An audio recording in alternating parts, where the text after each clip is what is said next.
você pra mim, meu brinquedo, meu anjo, quero vir, meu segredo guardado só pra mim, meu amor mais louco. Até de tanto amar, fiz também algo pra gente ninar, uma criança pra gente adorar, tudo num sufoco. E você não gosta mais de mim,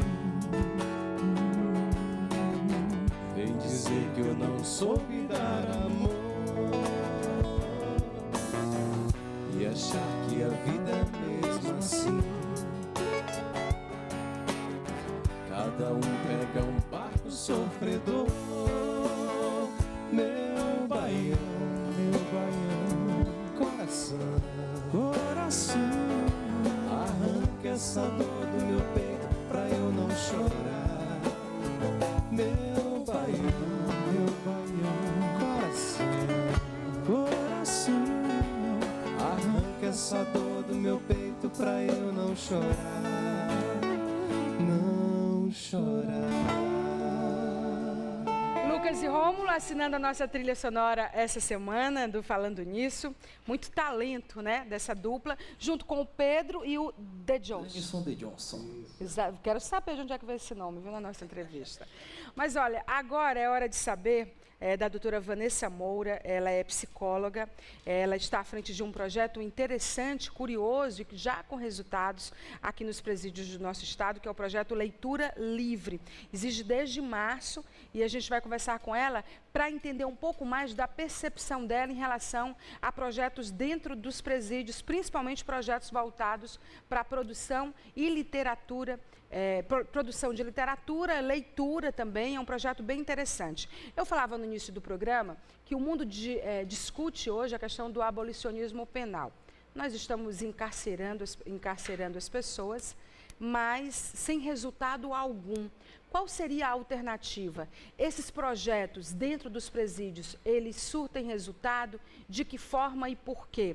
É de olho, de repente, em um dia a menos de pena, que eu quero saber se é o caso desse, de fazer com que os presos, os detentos leiam e produzam textos também? Então, qual é a percepção de quem está inserido como profissional dentro dos presídios? Há uma luz no fim do túnel na vida dessas pessoas? E a gente vai falar também de uma experiência incrível de um detento que passou 30 anos na cadeia e ele virou um escritor de sucesso e palestrante hoje. São alguns dos temas que eu vou abordar com a doutora Vanessa, que é psicóloga da Irmão Guido. Tudo bem, doutora? Tudo bom, Maia. Boa noite. Boa noite. Como psicólogo, vamos começar por você. Você se interessou por esse tipo de trabalho por quê? O que a atraiu nesse tipo de trabalho? Bom, é um trabalho bem instigante, né, Maia? Porque, assim, eu comecei a gostar dessa área, na verdade, foi na graduação. Na verdade, eu entrei no curso já gostando da área jurídica. Aí, quando teve um trabalho na matéria de psicologia jurídica, a professora, no último trabalho, ela fez um seminário e pediu para que a gente fosse... Na verdade, ela distribuiu os temas e nós ficamos com o sistema prisional. E o que é que eu pensei? Vamos lá ver essa realidade do psicólogo no sistema prisional. E aí fomos visitar logo a casa de custódia. Né, quem é a Tereza nem sabe a realidade da casa de custódia, como é difícil, mas aí quando eu entrei lá eu percebi que era o meu lugar realmente, porque assim, passou um detento e quando ele viu que tinha pessoas que não eram de lá, ele já baixou a cabeça e ia passar, né, como se ninguém nem existisse. E aí quando eu vi isso, aí eu disse, opa, espera ainda. Na hora que ele passou, eu disse assim, bom dia. Aí ele parou assim, tipo, eu existo. Ele deixou de ser invisível, né? Exatamente, ele deixou de ser invisível, né? Porque assim, essas pessoas já são tão marginalizadas, colocadas à margem da sociedade, que elas mesmas esquecem que são sujeitos. Como é que é trabalhar com pessoas que estão no limite em vários aspectos e que principalmente não têm uma luz no fim do túnel em relação aos seus próprios projetos de vida? Como reverter isso? Como lidar com essas pessoas? Porque elas estão pagando por um crime. É claro que existem muitos inocentes dentro das cadeias, existem pessoas que são presos provisórios. A gente não vai abordar esse aspecto jurídico, mas vai abordar quem está lá e que está sem esperança. Como dar esperança a essas pessoas e como acreditar nelas de novo? Acredito, Maia, que a principal objetivo até não só do psicólogo no sistema prisional é a questão do empoderamento, de mostrar para aquela pessoa que ela ainda é uma pessoa, é um sujeito, que assim, apesar de estar naquela situação tão difícil, mas que ela pode mudar o futuro. É uma coisa que eu sempre abordo com eles, quando eles vêm me dizendo, Vanessa, a minha vida tá no limite já, né? Aqui é o fim do poço. Mas eu digo não. Né? Assim, sempre a gente tem a possibilidade de mudar o futuro. O que passou, você não tem como mudar mais. Mas daqui para frente você pode mudar. E a gente trabalha nessa perspectiva. Você tem resultado? Tem bastante. Algumas pessoas assim que eu já tive a oportunidade de fazer um acompanhamento mesmo, seriado, já vi mudanças bem significativas.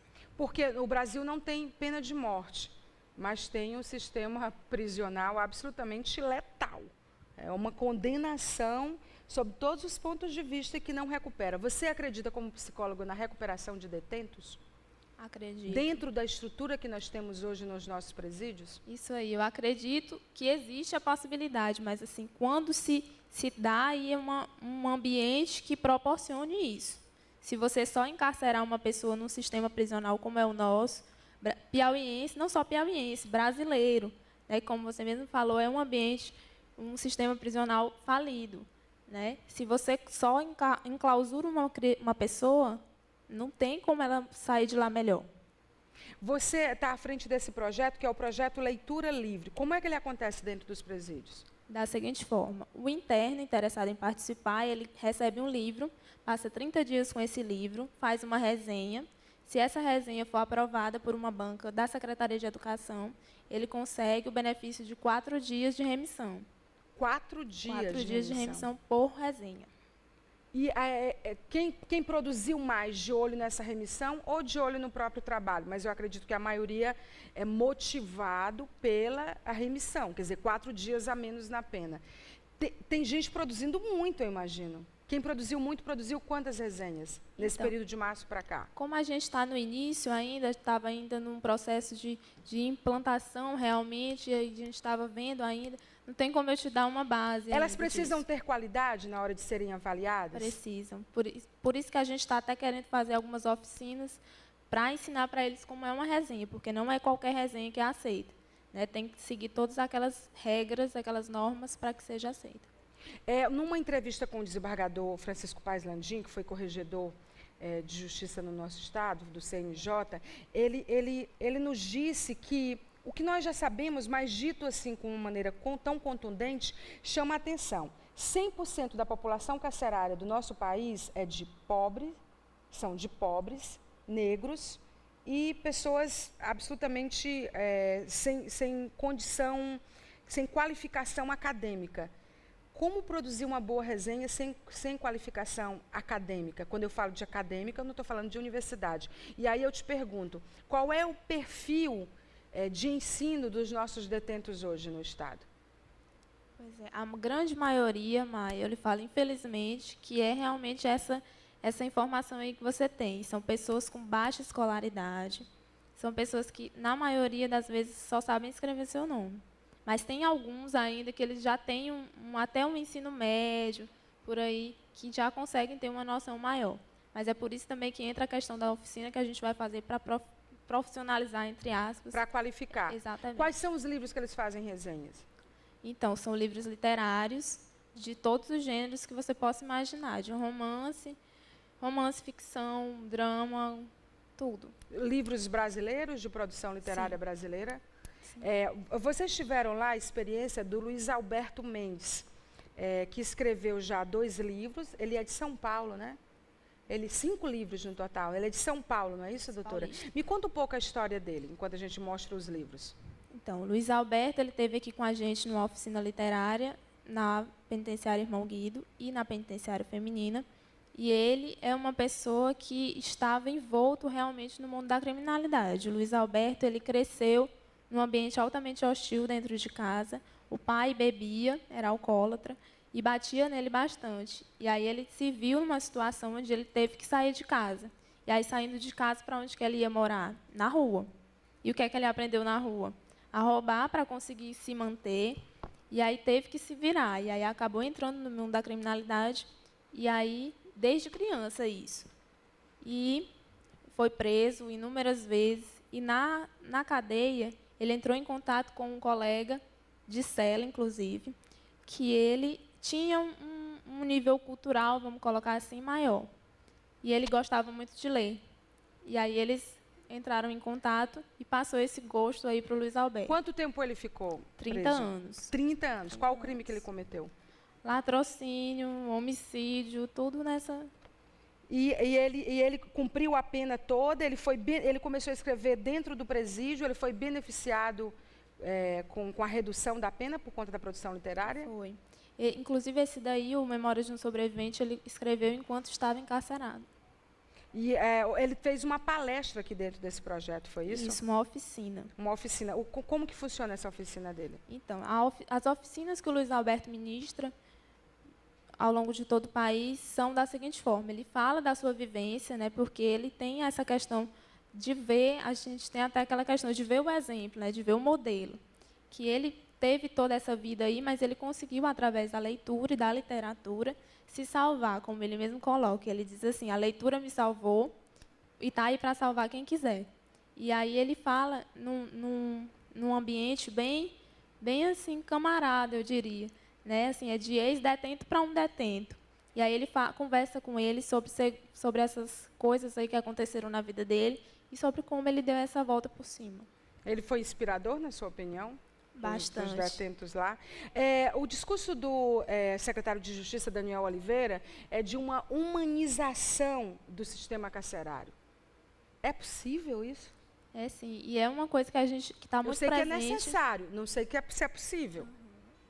Eu acredito que seja, Mai. E assim, a Secretaria de Justiça já está seguindo os passos aí em rumo a essa humanização. Quem está fazendo isso no Brasil?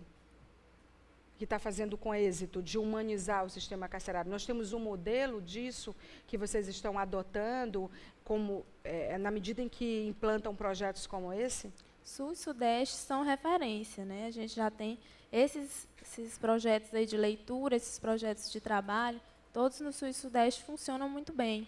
Mas ainda está um projeto mínimo, porque ao mesmo tempo que Sul e Sudeste são referência nesse tipo de projeto, eles são uma péssima referência nas chacinas, nos motins, nas rebeliões dentro dos presídios, nas mortes, né?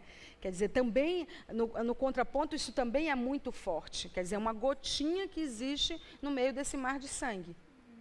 Pois é, mas é um começo, né? E assim, é o que a gente acredita na Secretaria de Justiça. A gente vai fazendo a nossa parte, vai humanizando aos poucos, porque não dá para você humanizar assim de uma hora para outra. O professor Valdílio Ciso, da Maurício de Nassau, professor de História, que tem experiência nessa área, porque trabalhou durante muito tempo no PROERD, que fala sobre combate às drogas, à criminalidade, à violência para adolescentes, em presídios também, né? Tem uma larga experiência antes de entrar na vida acadêmica como mestre e doutorando. Quer fazer uma pergunta para você? Pois não, professor? Boa noite a todos. Foi muito feliz ao falar a respeito do perfil da população carcerária brasileira, basicamente formado por pessoas pobres, pessoas negras. Nós temos, na verdade, além disso, um problema muito sério, que é um extermínio da juventude brasileira. Anualmente, Júlio Jacobo, um pesquisador, tem publicado o mapa da violência no Brasil, em que predominantemente as pessoas assassinadas no Brasil são pessoas pobres e jovens pobres. Então, esse é o perfil das pessoas que estão também encarceradas.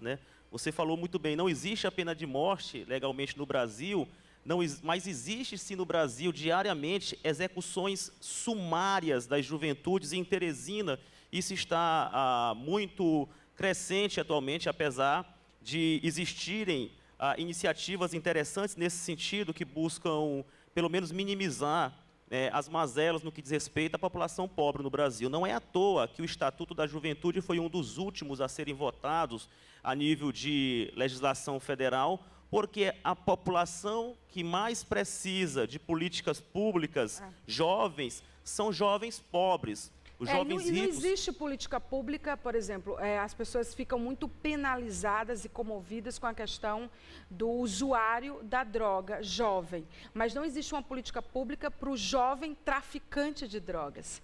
se discute muito essa questão do jovem usuário, mas pouco se discute a questão da narcoeconomia, que é uma das maiores fontes de recursos, né, para pessoas que a gente nem sabe onde estão, essas pessoas que movimentam esse grande negócio que é a narcoeconomia. No que diz respeito especificamente à população carcerária, gostaria de perguntar para a psicóloga, né, que a gente sabe que os detentos têm dois grandes obstáculos, um obstáculo interno e um obstáculo externo. O obstáculo interno é as próprias condições dos presídios brasileiros, né, que são, na verdade, grandes depósitos de pessoas que estão ali, né, muitas delas sem serem condenadas, mas muitas já condenadas, mas não deixam de possuir seus direitos. Sim. E aí, esse é o grande obstáculo, o obstáculo interno. Mas existe também um obstáculo externo, que é a própria população, né, que será se essa população está preparada ou se existem perspectivas de se fazer com que a população também desconstrua essa ideia de que todo detento é irrecuperável. Gostaria que você falasse um pouco sobre isso. O que você acha, doutora, para a gente encerrar a nossa entrevista? É bem complicado. Eu acho que a maior dificuldade que a gente tem é essa questão realmente, né, da pessoa tá lá, tá querendo se ressocializar, vamos colocar assim, e quando sai aqui fora tem essa dificuldade, né? Já tem essa construção de que quem é ex-presidiário é bandido e vai ser sempre bandido, né? Muitas pessoas não estão abertas para essa pessoa que vem ressocializada, que vem cumpriu sua pena já pagou aos olhos da lei, mas aos olhos da sociedade ela não pagou ainda. É muito complicado. Há que se trabalhar também com essas pessoas. A gente precisa rever as nossas percepções, né? Exatamente. Porque a gente tem um discurso fácil, mas hipócrita. Sem na dúvida. prática, somos todos hipócritas. Você empregaria na sua empresa um ex-detento? Na sua casa, uma ex-detenta? Fica a reflexão, né? É complicado isso, porque a gente fala, mas na hora da prática a gente tropeça, e tropeça feio. Eu acho assim que em países como a Europa, que é outra realidade do sistema carcerário, né, Valdir? É outra realidade. Essa questão é muito mais bem resolvida, da questão do praticou o crime, pagou por ele, foi penalizado por ele, depois você volta e vamos ver como é que é. Enfim, tem que ter uma entrevista, na verdade tem que ter um sofá triplo falando sobre isso. Muito obrigada, viu, doutora Vanessa? Daqui a pouco a gente vai conversar com o Valdílio sobre a Maurício de Nassau e também a gente vai falar sobre um projeto que ele está fazendo em Teresina. Mas antes eu queria falar para vocês da Livraria Anchieta. A Livraria Anchieta tem 2 endereços em Teresina, tem na Nossa Senhora de Fátima, na Zona Leste, ela mudou para Nossa Senhora de Fátima agora, esse semestre, tem na Álvaro Mendes. E sempre que a gente fala da Anchieta, a gente pensa em livros, romances, best-seller, mas lá você encontra livros técnicos, livros científicos necessários para a aula que você está estudando, que você só encontra lá. Então, eles são rápidos, têm prazos, é muito interessante. E para quem nos assiste em São Luís, lá a Livraria Anchieta é a livraria moderna, você também é convidado da Livraria Moderna para passar por lá e usufruir de todos esses benefícios que eu citei ainda há pouco. Eu vou para o intervalo comercial com Lucas e Rômulo e daqui a pouco a gente está de volta. Até já. É de som de pó, o destino de um só, feito eu perdido em pensamentos sobre meu cavalo. É de laço e de nó, de gibeira, o gilão dessa vida comprida a só. Sou caipira, pirapora nossa Senhora de Aparecida, que ilumina minha escolha e funda o treino da minha vida. Sou caipira, pirapora nossa Senhora de Aparecida, que ilumina minha escolha e funda o treino da minha vida. O meu pai foi peão, minha mãe solidão, meus irmãos perderam-se na vida à custa de aventuras. Descasei, joguei, investi, desisti. Se a sorte eu não sei, nunca vi. Sou